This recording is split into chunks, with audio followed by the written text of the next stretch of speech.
Bismillahirrahmanirrahim. Assalamualaikum warahmatullahi wabarakatuh. Salam sejahtera untuk kita semua.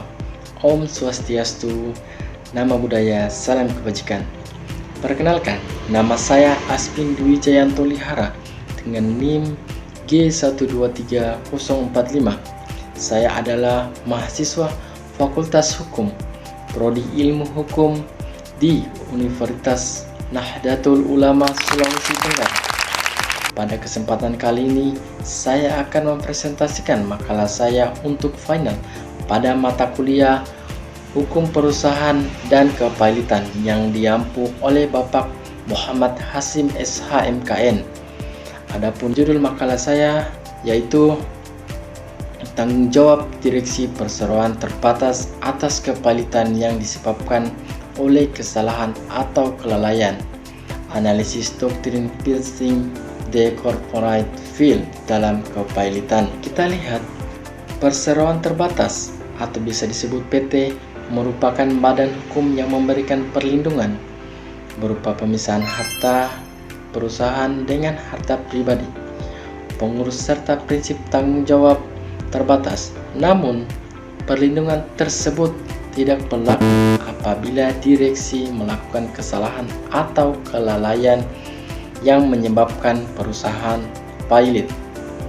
Makalah ini membahas 3 rumusan masalah, yaitu yang pertama, teori tanggung jawab pribadi direksi, dan yang kedua, penerapan doktrin Pilsing the Corporate Field dalam praktik peradilan niaga, dan serta yang ketiga adalah batas antara tanggung jawab direksi dengan perlindungan Business Judgment Rule.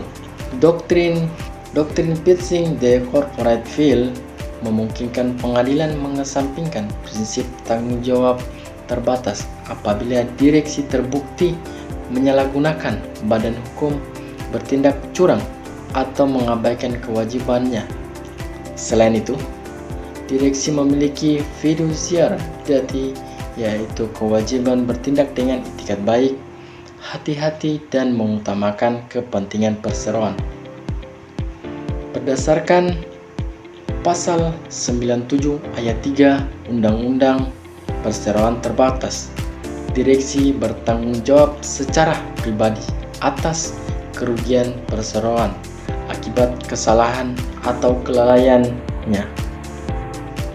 Selanjutnya, Pasal 104 Ayat 2 menyatakan bahwa apabila harta pailit tidak cukup melunasi utang, direksi dapat dimintai pertanggungjawaban secara tanggung renteng.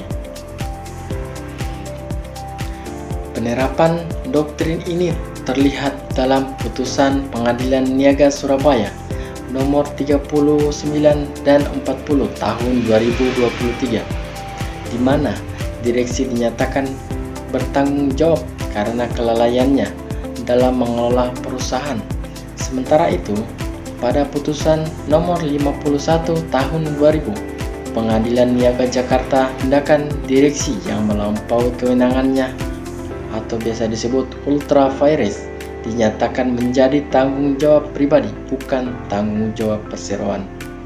Namun, tidak semua kerugian perusahaan membuat direksi bertanggung jawab.